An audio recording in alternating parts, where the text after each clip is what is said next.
It's early 2023 when I open up my browser and pull up YouTube as I do almost every day now. I'm weary and jaded as the dust of another AAA bomb comes to settle. Another catastrophic disappointment not worth the dignity of memory. As the palette cleanses, a new, bright shimmering beacon rears its head. A small Swedish studio, responsible for one of my favorite action shooters, announces its sequel that I'd been hoping for years. They release a series of lighthearted development behind the scenes, talking about features and innovations in between wisecracking jokes. The whirlwind of hype and excitement is so immense it causes the launch servers to destabilize and crash. So many lined up and eager the game can't even handle it. I'm of course talking about Payday 3, which following prolonged server issues after its launch proved to be much less than desired. To say that my disappointment was immeasurable and that my days were ruined is, well, accurate. And so naturally, when a few months later, a small Swedish studio that made one of my favorite action shooters announces a sequel that I'd been hoping for years, to which they release a series of lighthearted development behind the scenes, talking about features and innovations between jokes, I was nervous. So nervous that while I pre-ordered Payday 3, I did not pre-order Helldivers 2. You can imagine my flashbacks to the trenches as Helldivers 2 releases with similar server issues. While today I appreciate and cherish the 2 nickels I have for such a strangely close coincidence. It was only till I baked my first breach of bugs and laid my first life of many down on Malevelon Creek that I knew that the edge of this mirror situation was reached. One 4-man crew of faceless badasses stood triumphant above the other. At least the Payday gang were dressed for the part. With the many similarities to be drawn between Payday 3 and Helldivers 2, it's natural for me to compare as much as I can. I could sit here and really break down how Helldivers makes clowns of Payday, but I will. I wasn't recording it at the time, but when Payday 3 first came out, I remember playing it, but it was in between when I was able to get friends to play it. So it was in the brief period where I was just playing by myself. And I was doing... I know the heist, but I don't know the name, because none of the heists are fucking memorable. Payday 3's Green Bridge. I got soft-locked. It ended up not counting one of the bags of rocks. So basically just it despawned. I just was like, fuck it, I'm not gonna leave the mission. There was a point where it was Hoxton was gonna go, Wolf was gonna go, Dallas was gonna go, and then I was playing Chains at the time, so I knew it was just gonna be me on this, fucking last stand on the scaffolding on the bridge. And it was it felt like an absolute metaphor for how for how I felt like Payday 3 was. I didn't feel powerful. Heister pulled out of retirement. And we were just going to get onto this bridge. And it was just this absolutely futile effort of... We're going to end up dying. They're just going to kill us on this bridge. It was just like this advanced suicide allegory. Pulled back into a life that you went through hell and back to get out of. And then... it sucks you back in and just, you've got nothing left to give it. Like the Gunslinger's Gambit, where, you die or you get the glory of pulling some batshit crazy thing off. But, that batshit crazy thing being pulled off is only gonna set you up to do another even more insane thing. An even higher risk for the sake of taking a risk because there's nothing left for you to lose. And it was just really fucking depressing. Just that vile death march of I'm just gonna drag as many bodies into hell right with me. which I think actually could have been a really cool kind of direction to go through for a grittier, more grounded sequel, but the dialogue is written like you're this returning action hero legend who's not even a little rusty, so whatever.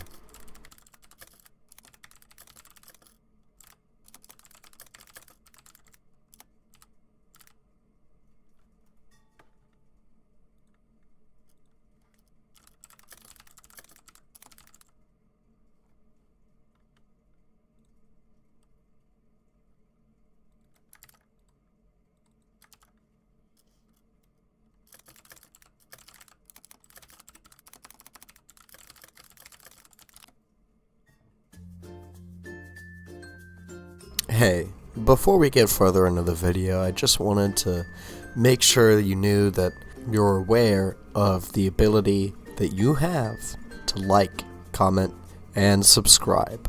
And I sincerely hope that, if not now, at some point during the video or once you've finished watching it, that you take the couple seconds that it takes to do anything other than like, comment, or subscribe. If you subscribe, I'm going to snatch your email and I'm going to sign up to every website I can find using your emails. You'll just get constantly swarmed with account creation requests. If you like the video, I'm going to stalk your social medias and dislike everything you've ever posted throughout your entire life. And if you leave a comment, I'm going to slap you if I find you in real life. And so help me God if you do all three. I really hope you decide to jump off a bridge. So remember, at some point during the video, if not now, go fuck yourself. Your viewership is not important to me, and I hope you find nothing enjoyable about this video. I hope that you take absolutely nothing away from it, and really that I will get to visit your funeral and piss on your casket.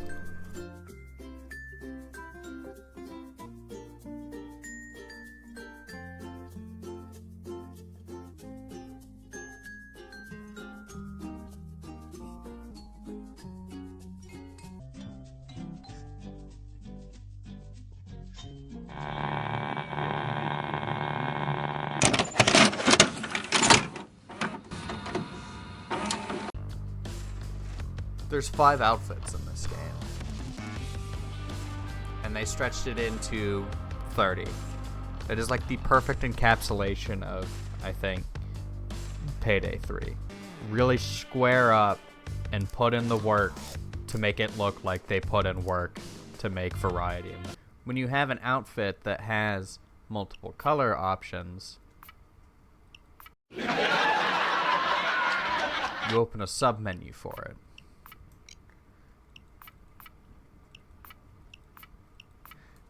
Wherein just sheer weapon variety. So here I have listed all of the weapons that came base with Payday 2. You had 3 shotguns, an LMG. What is that? 4, 12. You had 12 different rifles, 2 different AKs, 3 different AR platforms.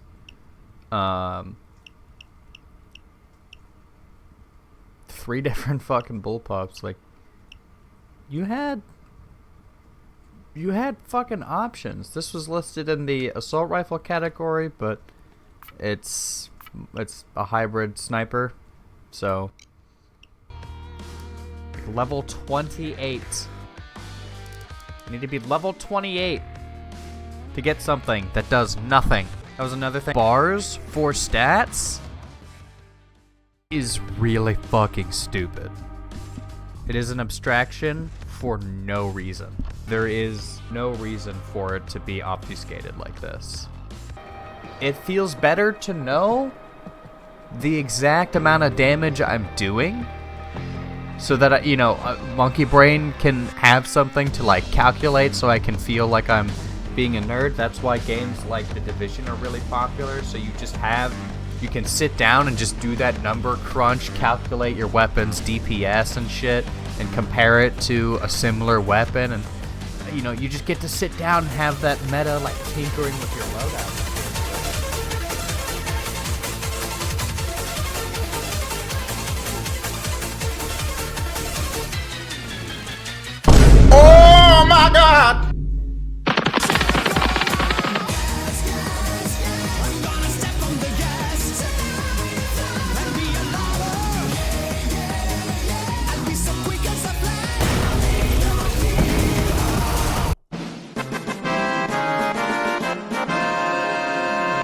sometimes it feels nice to just look at your weapon and say, alright, it's doing 128 damage every headshot.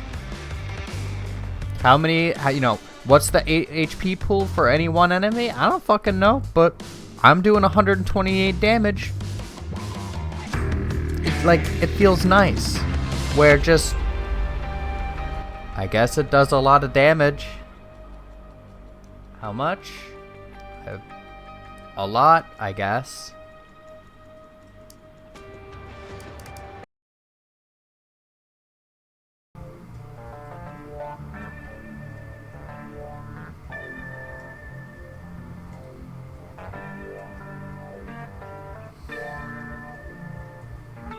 Baby, you know about the autumn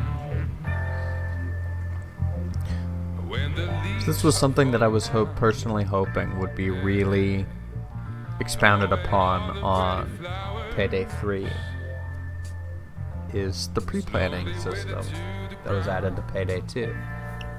This was one of the things that made heists really replayable down the line.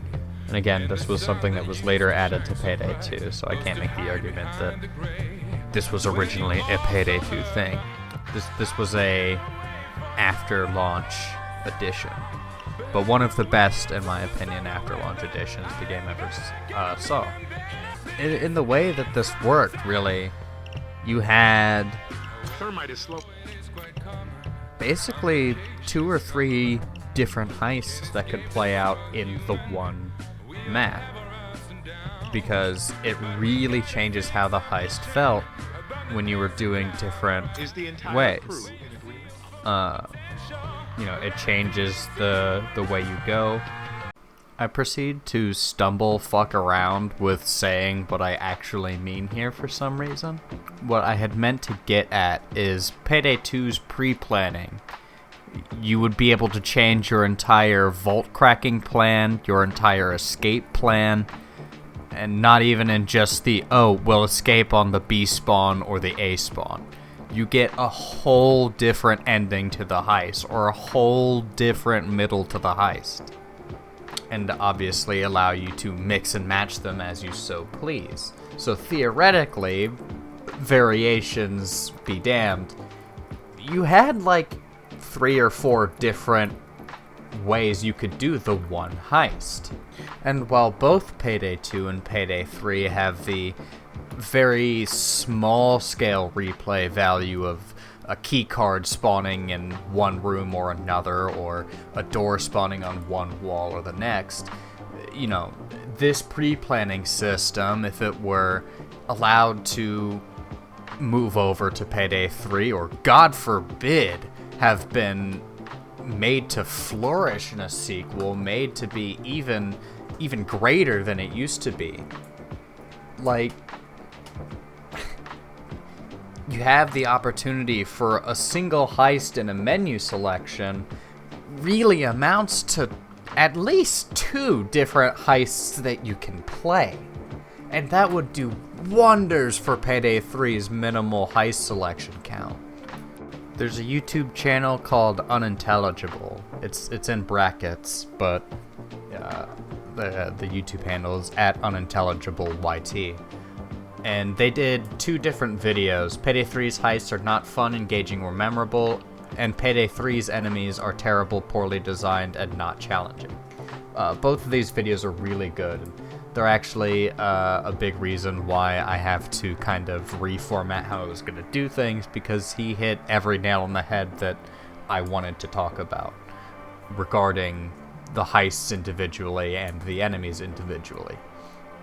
And really the big conclusion that his heist video makes is that the release day heists on a macro scale are already way too similar to each other. I'm too lazy to ask for permission to take a snip from his video, and I'm too lazy to rewatch it for the 4th time right now as I'm recording this, but one of the points he drives home is that half of the heists that were released on day 1 had overlapping objectives, the highly controversial stand in circles objectives. He also notes at one point that a lot of the holdout situations and point defense objectives are very poorly thought out, and where it really is just the sit and wait for timer to expire type of stuff. Now, it was something that I felt is very present in Payday 2 as well, and there are certainly a few heists in the catalog of Payday 2 that have sit and wait objectives that have nothing else for you to be doing at that point. But I believe in the majority case of Payday 2, there are either side objectives you can do or overlapping main objectives that you can be progressing while waiting for a drill. To give you a good example, in Payday 3's iteration of the First World Bank, when you're thermiting over the vault, there's actually quite a lot of safes and the counting table that has lots of money, not to mention just nearby is the old camera room where there's plenty of lockers for you to open and find extra loot. This is really, really positive. It gives you something to do while the thermite is burning that isn't just playing the horde shooter. No other heist in Payday 3 really has anything like that. This all to tack on top of an exacerbating issue for the replay value that not bringing a system like pre-planning along does. Having poor objectives in Heist is only going to put more stress on the heists not having a lot of replay value anyways. And I think there's a third variable here that also plays a massive part in the replay value issue that Payday 3 has, and that is with the enemy spawning. Again, unintelligible, and I, for the life of me, can't remember between which of the two videos it is, but I'll probably just link the one that I didn't link previously here. Whenever you have an objective that makes you move a fair distance around the map, you very quickly realize that there is no one else other than the enemies that were right around you. There are never scripted spawns to cut you off. As soon as you get past the mainline horde, there's nothing. And what's odd is I noticed this in a lot of heists because of most of the time when I call in an overkill weapon, it spawns in the fucking entrance of the heist, like in a different fucking postal code. And it's one of the points that he repeats in the video where you just go out into the middle of the street and there's just fucking nobody there. It's really damaging to the immersion, which further reduces the fun that you're having, which makes you not as interested in replaying the heist. And again, when that's happening in every single heist, well, there's the reason nobody's playing the game.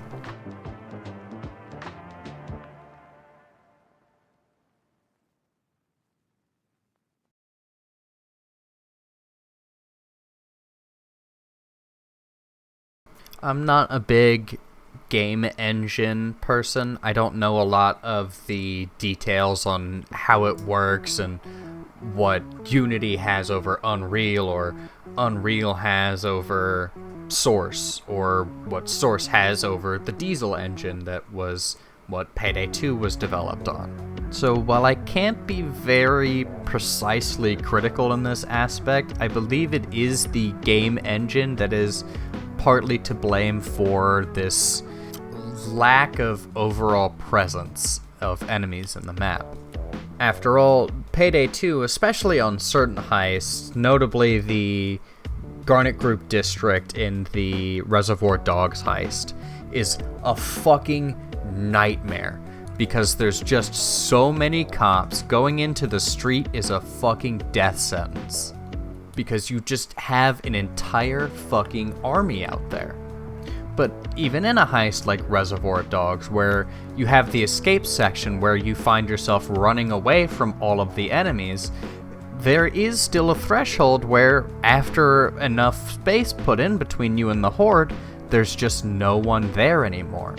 This also happens in the First World Bank escape, this happens in the Go Bank getaway, Birth of Sky even, shit, I think fucking Boiling Point, they all have scripted spawns in these areas when you're running away from everything so that, you know, even if sometimes it's pretty shoddy, a lot of the dozer spawns, the animation takes so long that, you know, with the power creep, a lot of the times you can kill the dozer before it's finished its little walk out the door animation. But, you know, it still maintains the illusion that you're in the action right now. So by allowing you to get more immersed, you're able to enjoy the heist itself more, which means even minimal RNG heists like, you know, Boiling Point, I don't really know if there's any variations to that heist.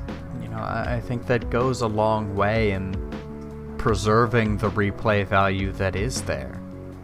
When I run out to go to the van on No Rest for the Wicked, or, you know, run down the bridge in Road Rage, it gives you a poor taste in your mouth by the end of it, because your immersion dies on the way there.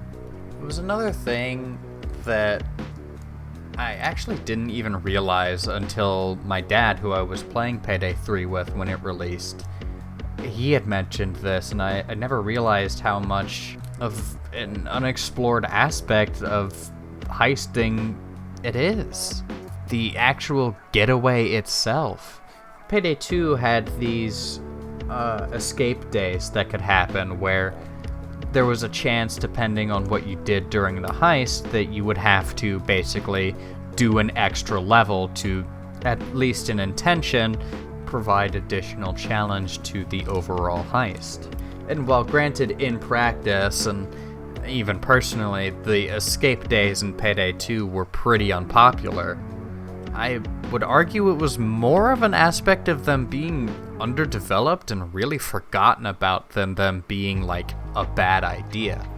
And it's something that, while wasn't necessarily an obvious thing to take and expand on, I think it's something that would have really,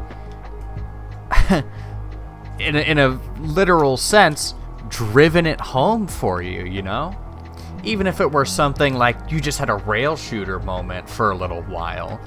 Like, it would be so fun to just have a moment where you're in the back of the escape van and you just gotta shoot down a couple of cars that are chasing you still.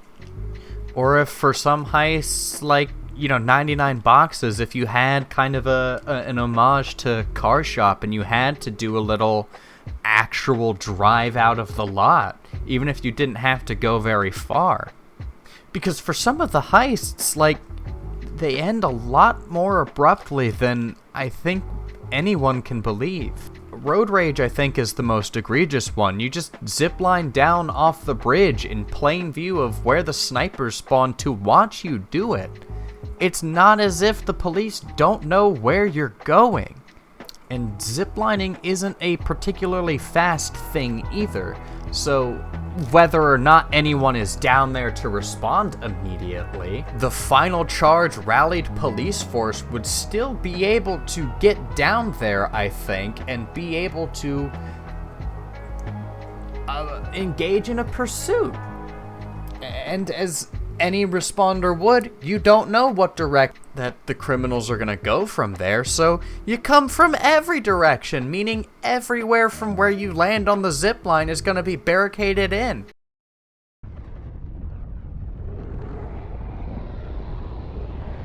Time's running out! Head to the extraction right away or you're screwed! Shit! You need to hurry! Get to the extraction point! Haul ass to the extraction before it's too late! Fuck! Legit though, like, as soon as the final charge starts, Shade just never shuts the fuck up. Just constantly telling you about the final charge and how it's not gonna stop. Even if, like a loser, you're only securing the necessary amount of bags, you're still gonna hear her say whatever line about the final charge like 8 times. Like, she'll remind you about the final charge at least 3 times a minute. It's fucking ridiculous. I think, like, there's a mod for, like, Shut the Fuck Up Shade or something that's, like, the most popular mod on whatever mod network. Oh my god, Shut up, please. Can you shut the fuck up? I'm trying to enjoy Payday.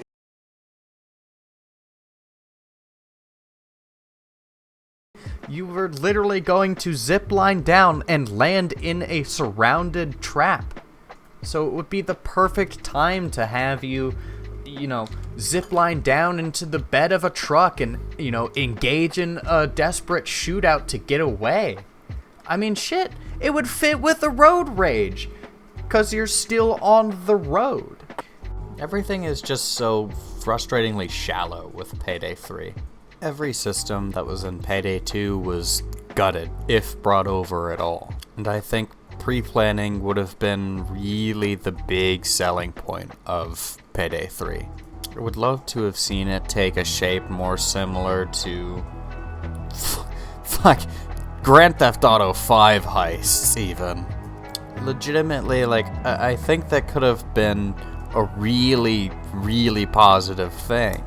Because Payday 3 launched with a challenge-based progression system, so essentially to level up, you had to replay the content 1,000 times. You had to do the same things over and over again. Shit like getting X amount of headshot kills at a certain amount of distance with a particular weapon, or doing a certain heist loud a certain amount of times. And while I still think it would have been negatively perceived, having a lot stronger individual heist replayability would have made it much more digestible. But being stuck as we are in Payday 3 of we either do it stealth or we either do it loud, it's honestly comical that it was even allowed to release. Speaking of stealth, I think that it could have benefited really strongly from a more in-depth pre-planning system, allowing you to get a stronger idea of the place you're going into, the objectives you're going to be doing, rather than carrying over the really free form and casual of just stride in and we'll figure it out as we go that a lot of Payday 2 heists are, and, well, all of the stealth heists are in Payday 3 as well. I personally was really hoping for a large improvement in the stealth gameplay as well. As much as I like the expansion of being able to do portions of the heist without a mask, I still feel it's really superficial. The escort sequence is super sluggish and generally kinda clunky. Especially when it's a camera that detects you. And it still generally doesn't give you really any benefit. I suppose it has more implications for co-op utility and, being able to stand in front of your masked up buddy so that he can get away with something in a public area he might otherwise be seen. Or using yourself as a guard path disruption. Being able to tactically have a guard leave his post because he's got to escort your dumbass back to the public section for the 15th time. But I mean, even still, I think there are MMORPGs that have better stealth sections or missions. But I mean, take the W, I guess, if you want it. Gotta get him where you can in this fucking dumpster fire. Dude, I actually ran out of fucking B-roll footage for this fucking game. No, way. I was here for fucking 9 minutes to get a game. Oh.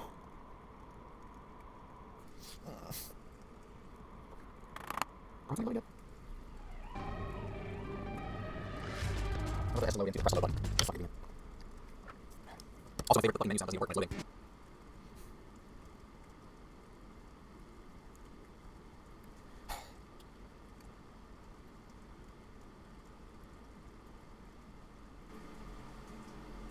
I also don't know what it is about it, but I really fucking hate the green that is over everything. It's not a really nice green. I feel like this is supposed to be a red and blue, so it's like the police sirens, but it's got a weird chroma shift.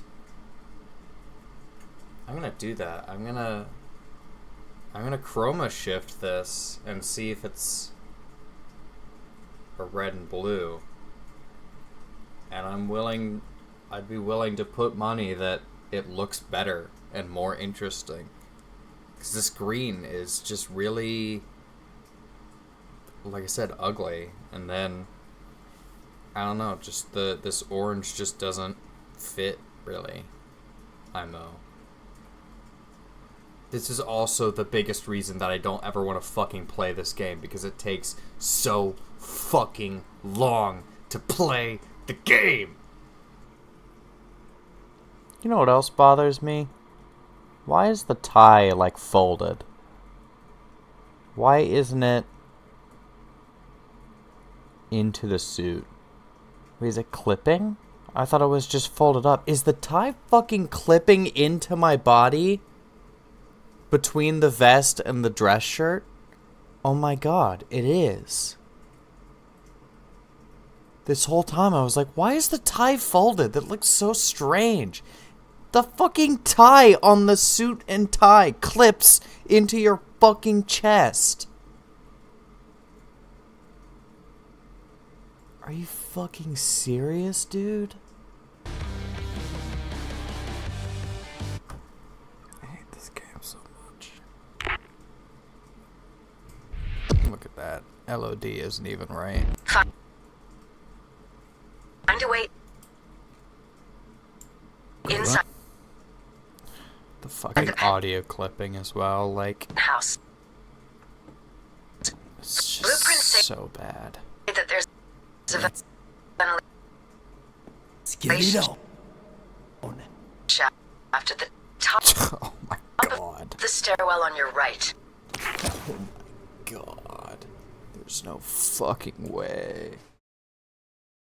The stealth was extremely prone to resets, and there was often cases where you'd have to make a dozen or more little micro decisions in between each objective that could, in most cases, potentially lead to an outright failure, particularly because of the notorious domino effect of the Payday stealth experience. You know, any one of those mistakes was all the game really needed to ruin your run. And while it is still a frustrating experience, at the very least you got to really appreciate the lengths of little micro variations that there was. You know, keypad code regeneration, or even like circuitry boxes moving around.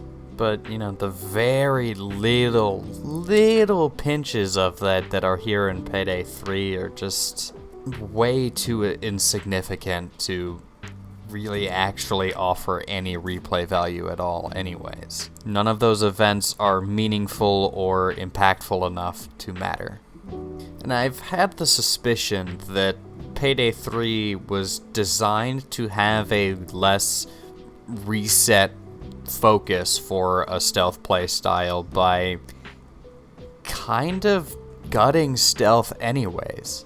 You can afford so much of the skill trees, and each skill tree is already small enough that even still there really isn't an opportunity for your build, you know. You don't really have to sacrifice anything in Payday 3. You have enough skill points and there isn't enough skills to buy for you to really have to bother with a stealth build and a loud build. Sure, it's a mild convenience to be able to stack yourself a little bit more, but especially for the stealth side of things, like, there's just not really alternatives for you to pick from.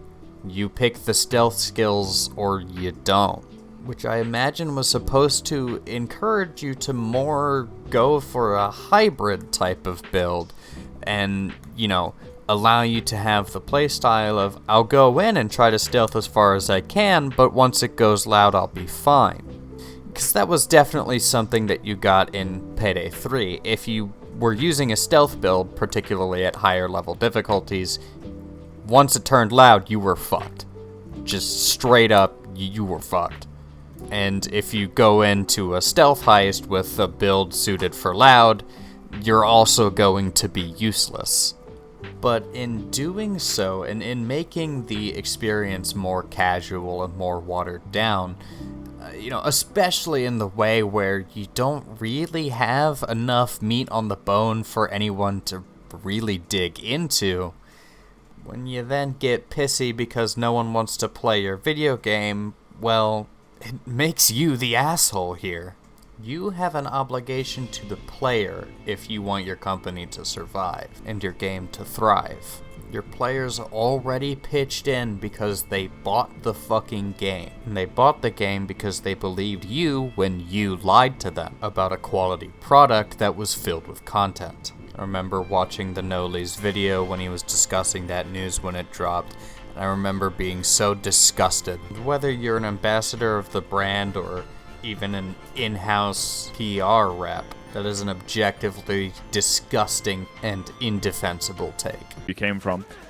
I just want to raise something with the Payday community that I think is very important for us to say. You can't be a heister and say, you know what, I'll come back in 2 years. Maybe the game is better then. Like, we need you to be here now and support us now if you want there to be a game in 2 years. You know what I mean?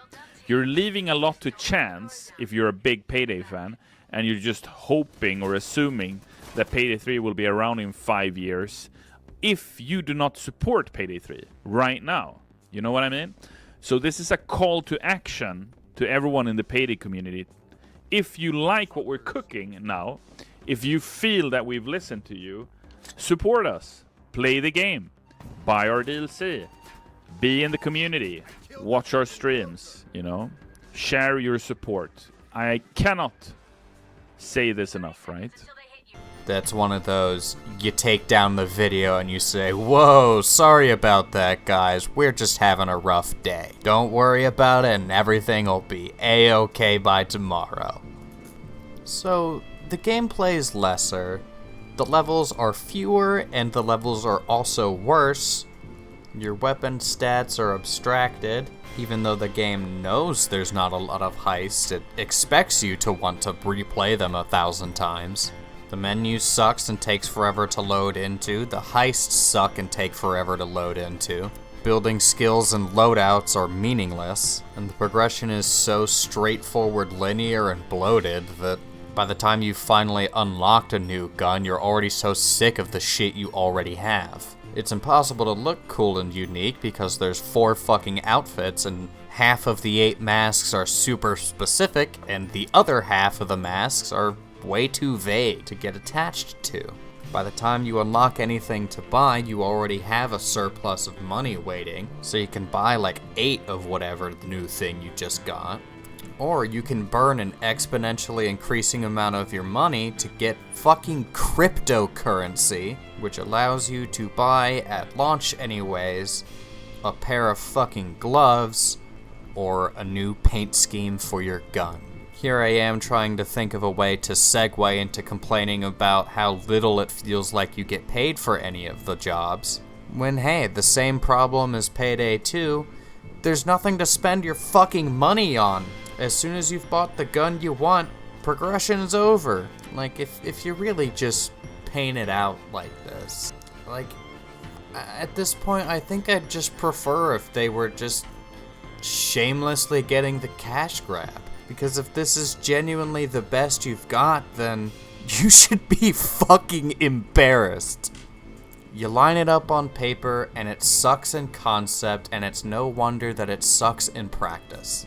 You had an entire baseline of Payday 2, over 10 years of active development and player feedback, and yet you deliver something that is inferior to Payday the Heist, when every singular system is downgraded and simplified, or in several critical aspects just straight up left out. This aspect of taking systems, ideas, or, half-hearted inclusions of the previous game, and really just giving it a second life and making it, making it what it should have been, I guess. It's, I think, one of the biggest things that Helldivers 2 did.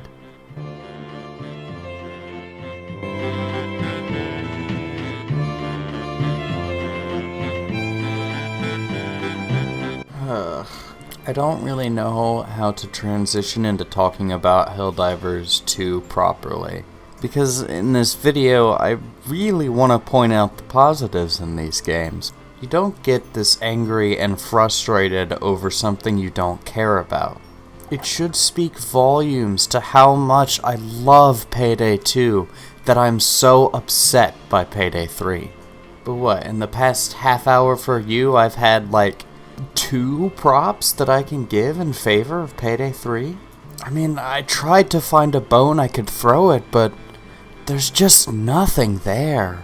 So in the interest of easing the transition from just cutting something down at every point and turn to just absolutely getting on my knees and giving some top grade sloppy toppy to something else, we're gonna start out with a terrible downgrade from Helldivers 1.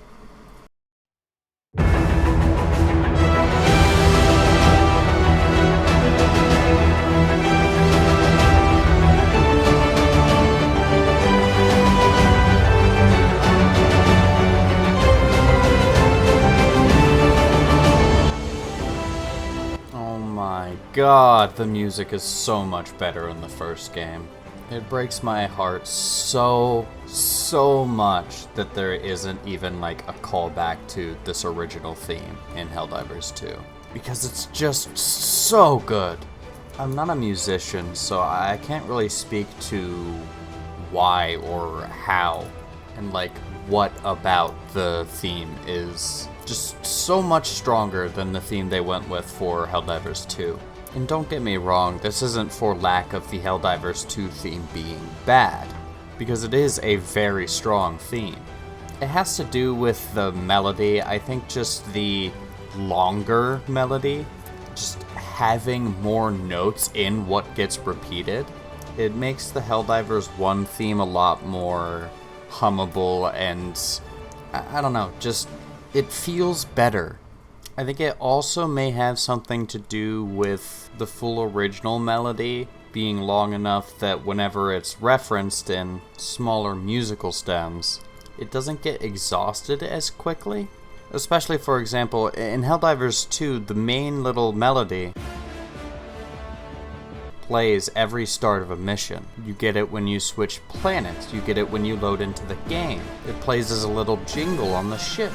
It plays as you get into the Hell Pod before you launch. You hear it when the mission completes. It's referenced at the start of the extraction music, and it plays as you extract. Like, legit, you are always hearing repeated. And again, strong melody. Very nice for the first few hundred lines. But it is just so omnipresent that it gets really exhausting to hear. Where Helldivers 1 theme was really just the main menu theme that had that melody. It wasn't a particularly strong leitmotif that's used a lot. It was certainly referenced several times, and definitely in pieces here or there. You know, hearing it less makes it, you know, like a treat. Where the main theme in Helldivers 1 is more like a blink. I think this also goes to damage a lot of the ambient tracks of Helldivers 2 because they all seem to use this leitmotif, which I think serves to really just corrode individuality within the different tracks. Besides the main theme, the other major loss as far as musical scoring in Helldivers 2 is also the bridge ambience. Helldivers 1 had a really nice synth ambience track, and it served to make the time on the ship feel like a very nice decompression from all the action that just happened and is going to come soon. Where the ship in Helldivers 2 is largely silent, outside of all the little interruptions, of course. In both games, the ship was littered with little jingles, people chattering, and, you know, miscellaneous little diegetic additions. But there's definitely a significant increase to that additional noise in Helldivers 2's ship. Your bridge crew is constantly spouting dialogue. Your PA system regularly has an announcement. You even get news broadcasts fairly regularly. In Helldivers 1, you just had the ambience track, the sounds of your buddies moving around, and other than that, sounds caused outside of your own actions, menu navigation and such, were pretty rare. I mean, not like Easter egg rare, but you know. So I also feel that the ship of Helldivers 2 isn't as calming. If I've just had a rough mission, I feel more inclined to close the game out than to remain on the ship for a few extra minutes to just decompress, which I was happy to do in the original Helldivers, which, needless to say, encourages you to get back on the horse again. Now, once you're on the planet, I think the atmosphere of both games do a really good job. And it's a bit harder for me to really commit to saying Helldivers 1 or Helldivers 2 had better planet-side atmosphere.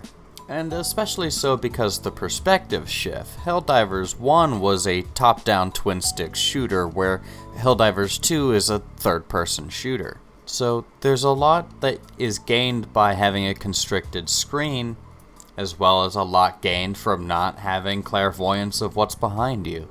Something that I felt was lost a lot in Helldivers 2 as well is exactly because of the perspective shift. Because of the couch co-op idea, all 4 players that could be in a lobby had to share the same camera. What you and I saw was the same screen.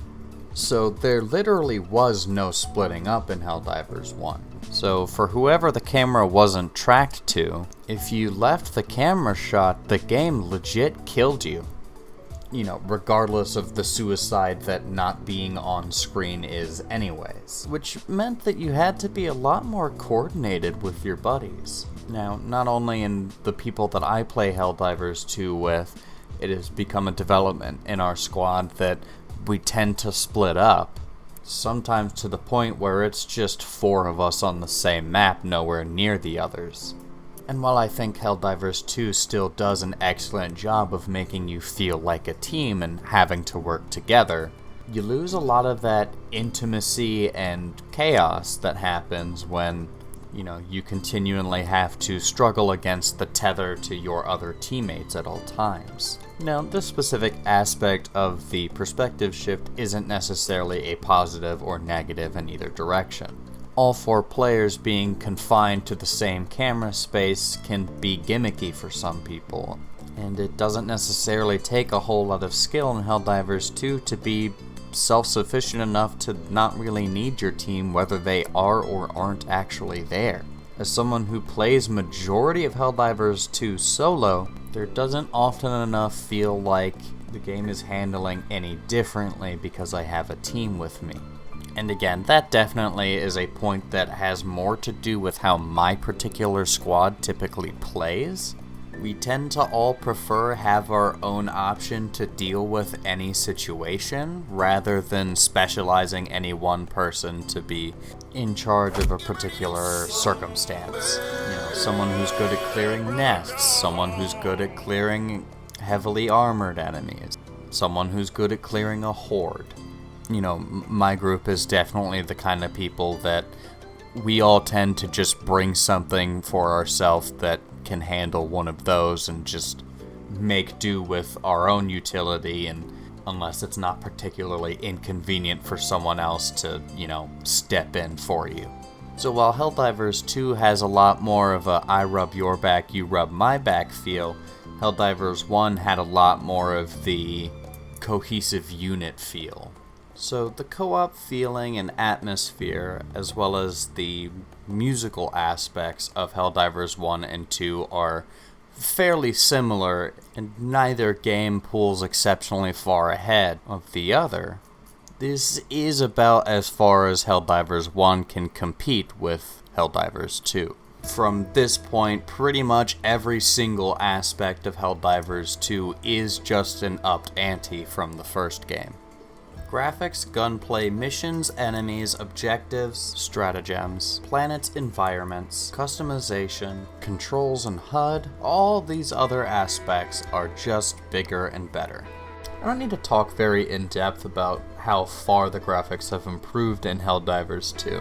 I feel like the lighting is the largest improvement factor, as a lot of the lighting in Helldivers 1 was very, soft and diffused, but I do feel like the average planet in Helldivers 1 had a little bit more colorful vibrance, you know. Besides the planet types that are obviously supposed to be very vibrant and saturated, very few planets have even a secondary color, and I don't think this is necessarily a downside, however.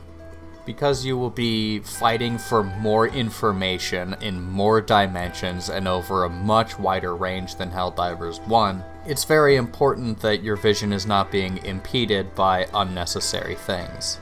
So Helldivers 1, with its more limited perspective, is able to get away with more visually interesting environments. Again, this is on an averages scale. There are certainly planets in Helldivers 1, particularly like the deserts, that just kinda had nothing, and so at least on this macro scale of looking at it, both games are fairly barren outside of mission structures and points of interest. To make the gunplay more interesting in Helldivers 1, your weapons would deal significantly more damage the closer to center mass that you hit, which seamlessly rewards accuracy while at the same time providing a perceived variance in enemy health. Especially with weapons like assault rifles, which would spray into an ever-increasing arc. This means that if you're unlucky/inaccurate, the same enemy you just killed in 3 bullets might be able to take upwards of 10. Which could be at times frustrating, if not for the fact that the more damage an enemy takes without dying, the more debilitated and crippled it can be. So it's not as if you're spending an extra dozen bullets that don't put it down and it just kills you, when most of the time that enemy is on its last leg and basically only crawling at you with 2 feet and an arm already in the grave.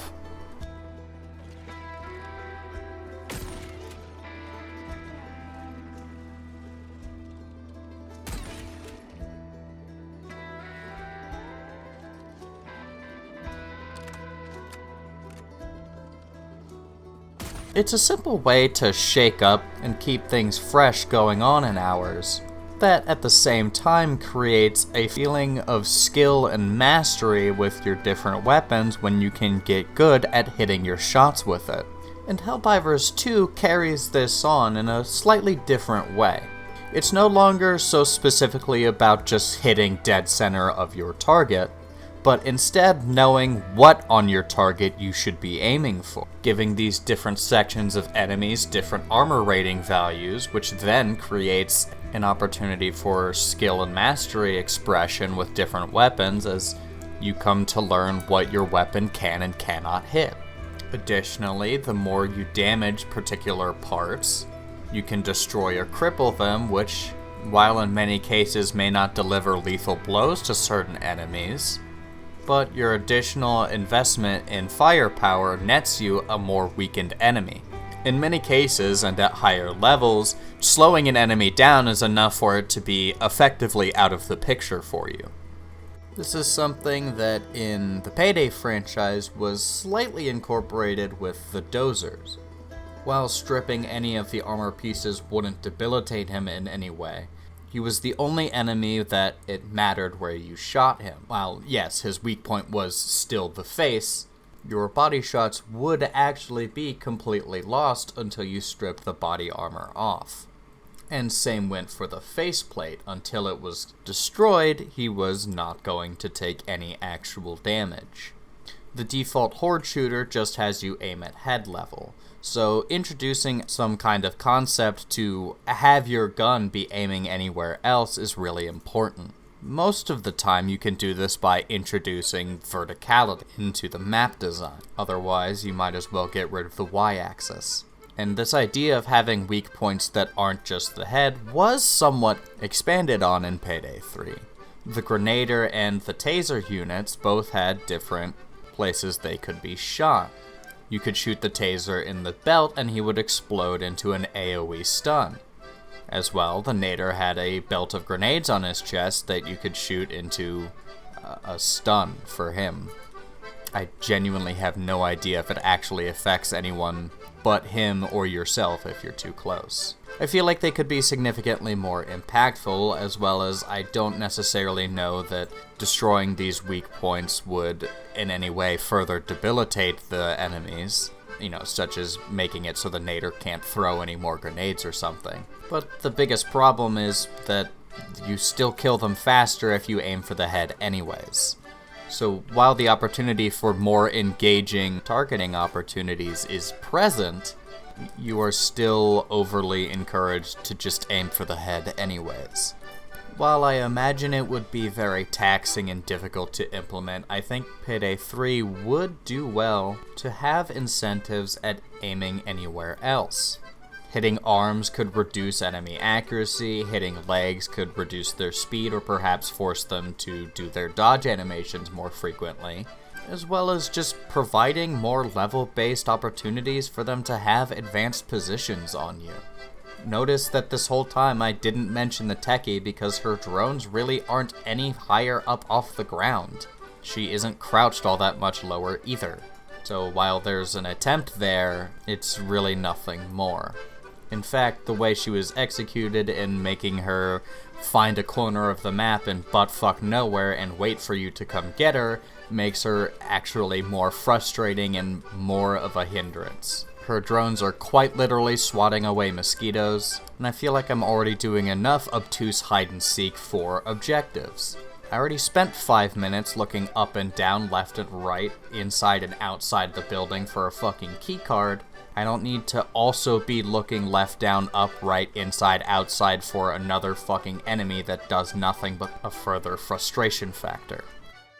There was actually one other thing that I did want to talk about that I had felt Helldivers 2 did weaker than the first game, and that was the economy, aka the samples. In the original Helldivers, you only had generic samples, and every 10 or so that you gathered in mission netted you an actual research point. These were used to upgrade stratagems as well as weapons. Because me and my friends only really ever played on intermediate difficulties, so research points would only actually accrue every operation or two. This made every research point feel more impactful and more valuable.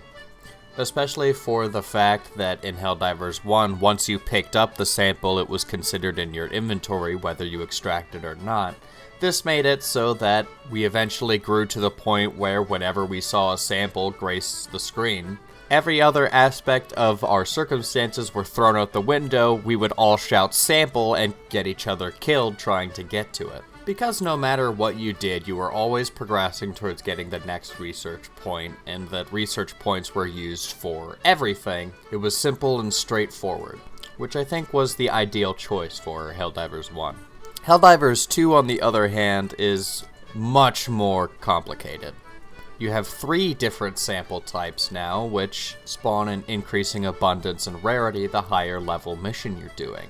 On top of this, you have 3 other currencies: requisition slips, war bond medals, and super credits. Now, I was going to be talking about how I feel that particularly the requisition slips, war bond medal, and super credit side of things are not going to work well as a long-term situation. And while I still have that worry to a significantly lesser degree, in patch 01.003.000, or really the Masters of Ceremony Warbond, even though technically the Warbond released like 2 days after the patch, I guarantee that everyone's just going to refer to this patch as the Masters of Freedom anyway. In this patch, they added primary weapon customization. They all have their own level up tracks, which unlock more purchasable attachments / modifications. And this remedies one of my biggest issues that I was going to talk about, which is that after the first, 5 hours of gameplay become completely meaningless, as after purchasing the bulk of the stratagems, it will just always be at the 50,000 cap. And it had seemed that the only thing they were doing about it was just making it so that more endgame type of upgrades, such as the final tiers of your Super Destroyer, just also had the cost of 40,000 requisition slips, which ultimately still meant fuck all because you already had them capped out, and by the time you were ready for the next of those upgrades at that tier, you were right back to the cap again. This also made it so that in mission, while you're investigating points of interest, it makes the fact that requisition slips are the most common thing in that reward pool exceptionally frustrating. However, now that there is some more things that you will actually be spending requisition slips on somewhat regularly, this point is pretty much dead in the water now. On top of this, I don't think this is going to create a problem for new players. Because your weapons level up based on the XP gained from the missions you're doing, newer players who are doing lower difficulty missions are going to level up their weapons significantly slower, so there will be a moderate delay before they have to be debating whether they want to spend their requisition slips on a new stratagem or a modification for their gun. So it's a really elegant introduction. However, I still feel that Warbond and super credits are still very poorly implemented. Specifically for long-term sustainability, I mean. In regular gameplay, and really even like directly farming for super credits, assuming there's nothing in the superstore that you purchase which will not insignificantly impact the time you're able to get to the next Warbond, you're going to be capped out on medals. This means that by the time you unlock the Warbond, you purchase half of its contents immediately, which means you really only have a brief window once you purchase a new Warbond of actually having the experience of needing to get the Warbond medals to purchase the next part of it, before you're right back to just having nothing to spend anything on until you get enough super credits to purchase the next Warbond. So while that's rather benign for people that are playing the game from launch semi-consistently, you know, for me it's a mild, I wish this were a little bit more engaging. This makes it an exponentially increasing problem for a new player.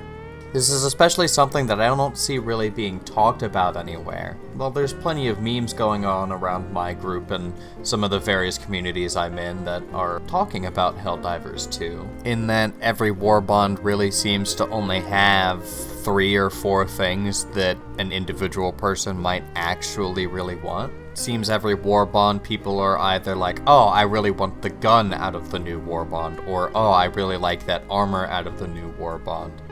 It seems strikingly rare that I see people talking about a Warbond being really an overall, I'm interested in all these items type of deal. And that's going to put more and more and more stress on a new player.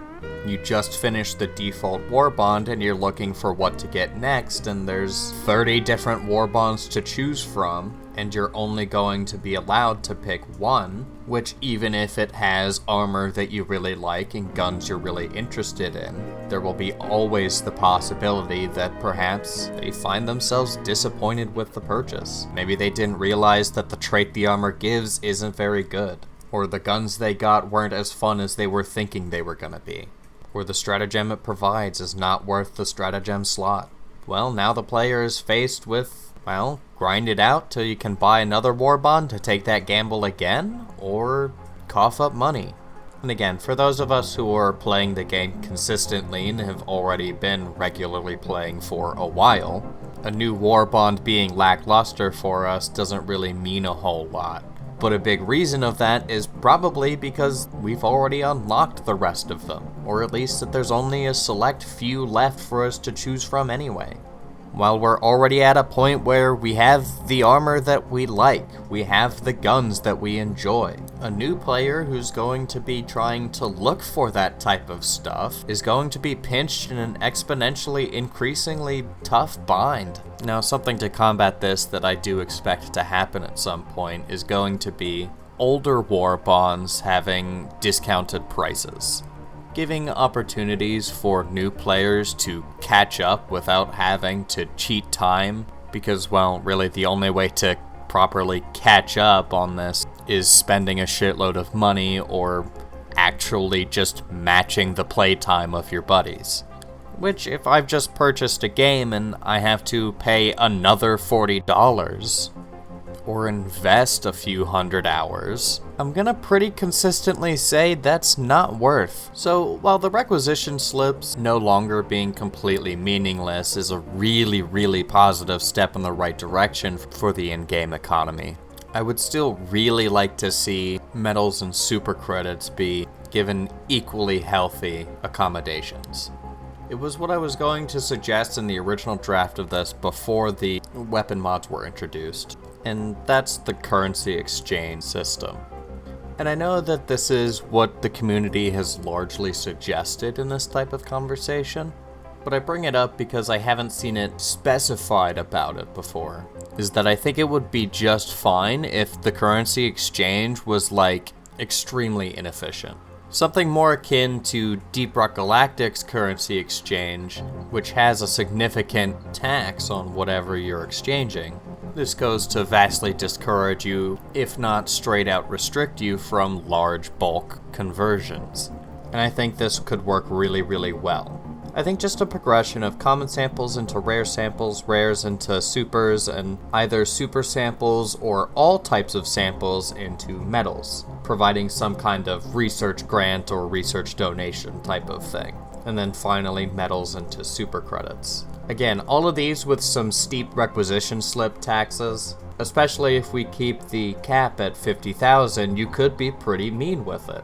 Like 200 medals and 50,000 requisition slips for 50 super credits. I don't think it's going to be a particularly big deal to be really brutal with these limitations. I feel something like this would put a lot of ease on particularly the grind of farming super credits, being able to somewhat diversify methods of it, as it seems the predominant method is to just go to level 1 missions and clear out all the points of interest, which is not particularly fun, especially for people that really prefer the higher difficulty missions. But to do so in a way that isn't going to impact sales of super credits in a significant manner. And of course, this currency exchange can go both ways. I could easily see you being able to condense super credits down or super samples down. I know one of my buddies who prefers higher difficulties actually finds himself in more need of common samples than even rare samples for his destroyer upgrades and such.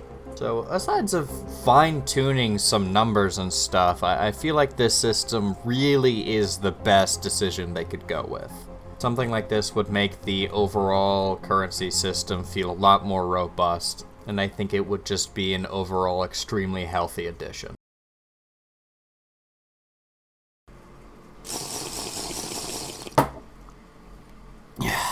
This is the part of long-form content where I talk about behind-the-scenes stuff and how the editing of the project has gone and all that sort of jazz. I'm not gonna yap too much on this section, just going to drop a couple tidbits about how I currently and have felt about the project. I started working on it because I wanted something to fucking do with my time. I was falling into a slump with my other creative projects at the time. I just wanted to feel like I was gonna do something. That I was gonna do something that would actually bear any kind of result. That something would happen because I did something. Now, because I decided that I wanted to make a long-form video, because it is my personal favorite type of content to consume, the original scope that I had for the project had to be really upsized. Funnily enough, this was going to just be a Helldivers 2 video, with really only a brief fleeting mention of Payday and Payday 3. The original thesis, crux, and conclusion of my original scope for this was finished and complete with me talking about the currency issue. It was something then that was really the only thing that I felt like Helldivers 2 really needed to look at, and also was something that other people didn't seem to be talking about anywhere. Now, of course, as I mentioned, the issue was somewhat remedied because of how fucking long it's taking me to get this thing done. But as far as what I saw in the file size, that monologue, which half of it wasn't even referring to the currency problem anyway, was 8 minutes. Yeah, the scope of this thing has somewhat mildly increased from the original concept. The biggest thing that I'm happy about with having worked on this is the entire time, barring a few moments of working on the Payday 3 section, I've gotten to recall just how much I really love editing videos. I find that I just have a ton of fun doing it. And it makes me really happy that I don't really care how the video's going to perform. In a magic world, it's a one-shot ticket to absolute stardom. But, you know, as much as I've been working on my optimism, it's a little silly. And, yeah, my actual expectations of how it's going to perform is quite cynical. Which is why I'm so happy that I could give a shit less if it does become some big video or not. Because as far as I care, there's bits that I find are funny. I feel as though I make several strong points and arguments that I agree with, and that I feel I presented very well. You know, it's one of those that, even though I'm going to put it out into the public, it's more so just for me. I think the only, like, real issue that I'm having with the process, I suppose, right now, is that I'm feeling rather nervous on the consistency of the quality. What I mean by that specifically is, as of now, the Helldivers section is significantly less dense of editing work. So, like, I worry that this section comes across as more lazy and me just trying to get the project finished and foregoing the actual quality of it. But again, with that being more based in how it gets perceived, you know, I don't really feel like that's the case. The moment to moment is slower and it's a little less rapid fire on what's going on, but I think that's been a fair exchange to more in-depth talk about some of the more neutral differences between Helldivers 1 and Helldivers 2. I mean, most of the start of the section was just referring to things that were done differently, not necessarily better or worse between the versions, so I have to take more time to establish that, and it allows the B-roll footage to be significantly more uninterrupted. So, as we're about an hour and 14 minutes into this, my current projection is that it's gonna be an hour and a half, hour 45 by the end of it. So, first thing I'll probably do right after this is go find a GIF to point and laugh at myself for the likelihood that that's wrong.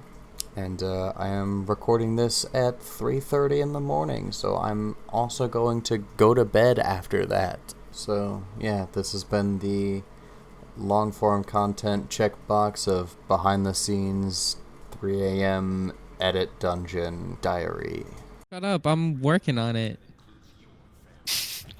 Working on it. I am. I am. Work on clicking the launch button. Bro, listen, I was going through my discovery queue and I didn't want to. I didn't want. Hold on, I'm coming. What? I wish my fucking sandwich was here. Dude, Dude. that's such a sandwich moment. Like, I swear, Sheets better be, like, under an armed robbery right now. There's no other excuse. Did you order delivery from Sheets? Or did you order, like, somebody, like, on, like, Uber Eats or something? Or did you order it, like, straight from Sheets? Well, hopefully your sandwich is there shortly. What did you get? I got a club sandwich on a pretzel roll with heavy mayo, because for whatever reason they just, like, don't put almost any mayo on it with the regular portion size. Pickles, lettuce, provolone cheese, curly fries. And we ordered that, like, more than an hour ago, I think. The longest wait we had before was, like, 40 minutes because of a delivery issue. I'm gonna blow up Sheets for you. Which is why in this Helldivers video essay, we are not sponsored by Sheets. Fuck you, Sheets, and everyone who orders your food and gas.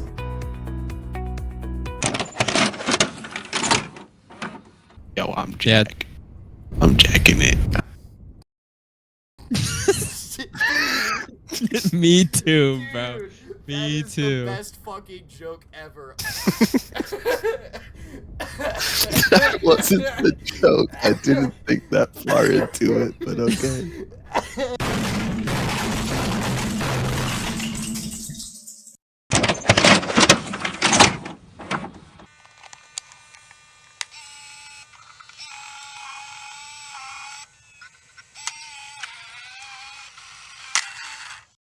The missions of Helldivers 2 operate quite similarly to Helldivers 1, with the notable exception of points of interest, which did not exist in Helldivers 1. Additionally, mission objectives are more focused. While Helldivers 2 has many optional objectives that can occur and will spawn in more frequency the higher your difficulty level, Helldivers 1 just had about a dozen or so random objectives that are very similar to the tactical objectives of Helldivers 2, and you would just have to do more and more of them in the original game. Where in Helldivers 2, there are proper main objectives where you have a sub-objective that then transitions into a main primary objective with smaller ones that are optional. And I definitely think this is for the better. I would love to see main objectives with even more steps, but that can definitely create some issues with map spawning where you might have to go back and forth the far east and west sides of the map, which can sometimes happen in missions like Launch ICBM if you have to get the codes and the fuel flow, which I have seen occasionally spawn on two different sides of the map, with either the ICBM itself being more in the middle or just towards the one side. I've even seen it where you kind of just had to triangle between different corners of the map. It was quite rough. Stratagems don't really operate any differently, there's just more of them, which is always nice. They are significantly easier to obtain and no longer can be upgraded. Aside of the destroyer upgrades, which can offer some mild buffs typically to a range of stratagems, which I do also prefer. Unlike Helldivers 1, the planets in Helldivers 2 offer unique environmental challenges, which are much more significant and interesting than simply having large trip hazards like the original did. And you will have to deal typically with even more environmental hazards or mission modifiers as your difficulty increases, which is a really nice way to make it more difficult without just having to pump up numbers. And my favorite thing is a lot of these obstacles can be utilized as an advantage. I can't tell you how many times I've been on a planet against bots and a meteor shower took out a nest that I had no intention of so much as glancing at. Tremors affect enemies far more than it does Helldivers, so there's never been a tremor that has been actually problematic. But of course, for every meteor storms or tremors, so too is there a roving shriekers or ion storm that you really can't spin around to be of aid. Something I would like to see is more connective tissue between the individual missions of an operation. For example, completing a destroy enemy stockpile against bots could influence the second mission by making their responses slightly less equipped. Or destroying aerial control towers might make bot drops less significant, and this can perhaps go to allow additional debuffs for the first mission you do. Per this example, if I were to go for the air traffic control first, then perhaps I would have to deal with more well-armed response units. Or because I'm trying to destroy the stockpile with an air traffic control still nearby, maybe I have to deal with more reinforcements being able to be deployed against me. I think this would go to make mission selection and operation selection be a lot more meaningful, as now there's not really anything stopping me from picking any operation over another than really the time of day, or just avoiding the mission types I don't like. And I think it would also contribute to the feeling of helping the war effort. If you were able to see some tangible results firsthand, particularly on like a last mission of the operation where you've already significantly weakened the surrounding forces. As well, I don't necessarily think it would be too difficult to implement. Some kind of simple variable check that's able to read what other mission types are completed or not completed, and mildly attuning a couple of variables in mission that you select based on those findings. Both Helldivers 1 and Helldivers 2 allow you to change the helmet, cape, and main torso armor of your character. However, armors now actually provide different gameplay bonuses. You have different armor weights, which slow you down while providing significantly more protection rating, as well as an additional passive buff. And the variety of different types and looks of armors is an ever-expanding wardrobe. Additionally, all of these armor sets are subject to being made dirty via combat. The more you take damage, your armor will become covered in blood. The more enemies you kill in close quarters will cover you in their blood. Trudging through mud in the environment will, of course, drench you in mud. As well, being nearby explosions will smatter you with various dust or scorch marks. Your cape can be torn by suffering melee attacks or via the utilization of jump packs. And all of these different ways you can be dirtied will save when you get on the Pelican and be saved for your next dive. And I really love this. It would be cool as well if you also had armor scratching and denting for metallic pieces, particularly on heavy armors. Which when I first thought about it, I wrote it off because it would likely be too difficult to implement. However, they were already able to utilize and have the tech in the game to not apply these textures on certain parts of your outfit. As the armors provided in the Viper Commandos War Bond, your bare skin does not get covered in blood, mud, or become scorched.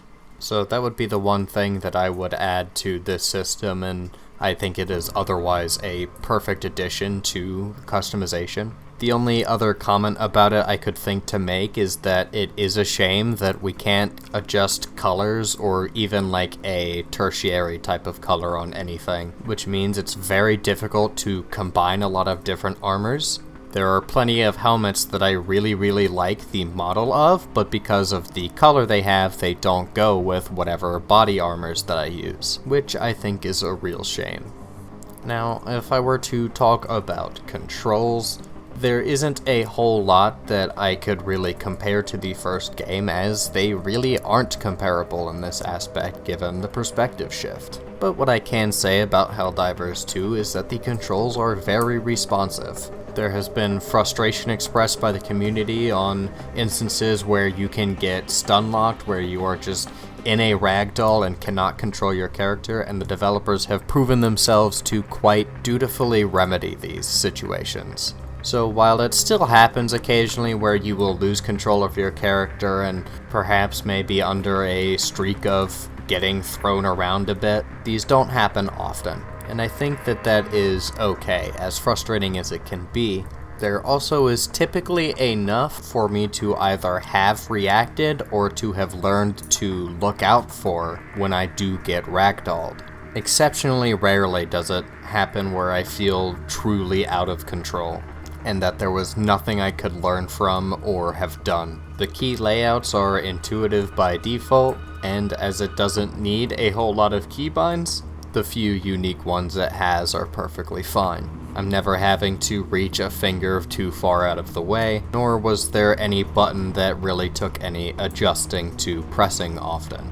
Because the heads-up display is only functioning for yourself, you are able to have control of customizing it this time around. And while there's nothing crazy you can really do with it, being able to tune micro aspects of it is just such a truly awesome touch. I would love to see a cinematic mode or toggle HUD hotkey. That would be definitely very appreciated, but yeah, as it stands, like, I'm more than happy enough with the fact that I can just make it that little bit of, you know, that little bit of personalization, that little bit where it's just for me. It's my HUD alone. I don't wish to talk super in-depth about the enemies or the wider factions of Helldivers 2, outside of these general sweeping statements that they all play a lot better. Helldivers 1 was very limited by the perspective, so only so many bugs or bots or Illuminate could be on the screen at a time, which means that any one bug, bot, or Illuminate could only be so big. Additionally, this meant that when there were big enemies, they were always heavily armored, and so very quickly on higher difficulties, the screen would just fill up with anti-tank enemies. And I can't tell you how discouraging it was, because in the original Helldivers, the Helldiver unit were even worse at holding ground. While in Helldivers 2, we can easily make a 2-minute stand at extraction, and can certainly stave off the horde from a evacuate assets or the likes. In the original Helldivers, making a stand was basically impossible. And again, this largely comes down to the screen space, because you can only see so far, you can only actually respond to threats when it's a little too close for comfort. So if you miss a patrol, it spawns it on top of you. Or if it's an AT enemy, it's just there on the screen and you don't really have the ability to take preemptive measures about it. You either were already aiming at it with an AT weapon you already had, or you had to kite it a little bit and call an AT item down. Where in Helldivers 2, we do have the ability to see enemies at a far distance. You can spear a Bile Titan that's across the map, or snipe a Commissar at 8 times magnification. As well, because you are not confined to your teammates' position on the map anymore, you are completely free to kite and find cover as you so need. In Helldivers 1, there are plenty of situations where someone just has to die, because the rest of the team would have to go compromise themselves just to give the person the screen space to make an attempt at not dying.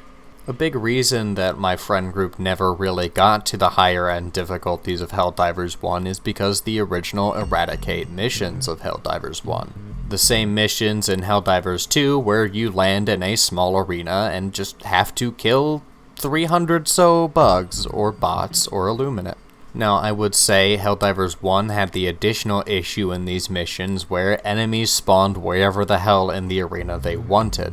In Helldivers 2, if you are staying in a particular area, enemies will not spawn in that area. This is not the case in Helldivers 1, where if you're dug into a corner of that arena, you can still have enemies spawn in there and force you out of that area. This meant a lot of the stratagems that were designed to allow you to do such a tactic were really bad, because you literally just could not hold a position where they were the front line. So you were essentially just in a confined space with an ever-respawning horde of anti-tank required enemies, which would spawn at your feet every other time. This also made Helldivers 1's mission fail condition a lot more difficult to manage. See, in Helldivers 2, you have 5 respawns per squad mate in the lobby. If all of the squad mates die, they get simply respawned at the general area the final player died at, and simply tick off all the appropriate amount of lives lost. After the team reaches 0 lives, they have a 2-minute timer until an additional life is acquired. In Helldivers 1, the fail state was simply all players in the lobby are dead at the same time. While you had infinite respawns, the real challenge came when, like in these missions where you're in a small arena getting bombarded by charging anti-tank that are taking up 4/4 of the screen, more than half the bugs one-shot you, and the rest still hit like trucks, you would have to get very good at calling in that reinforce, because so long as you did, the mission could keep going.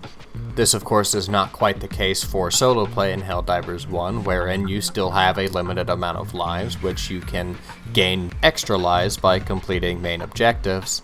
I remember being quite conflicted about that being the new standard fail condition. However, by now I believe that I firmly like this decision.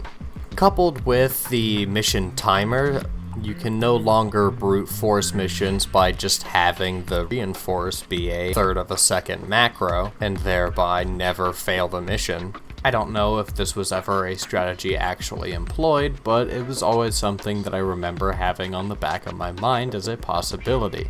And even still, just having the ability to complete missions sometimes boil down to the fact that me and my friends got to the point where we could reach half-second reinforced calls. Kinda took away from anything else cool that happened, because ultimately nothing else would have mattered if we hadn't have done that.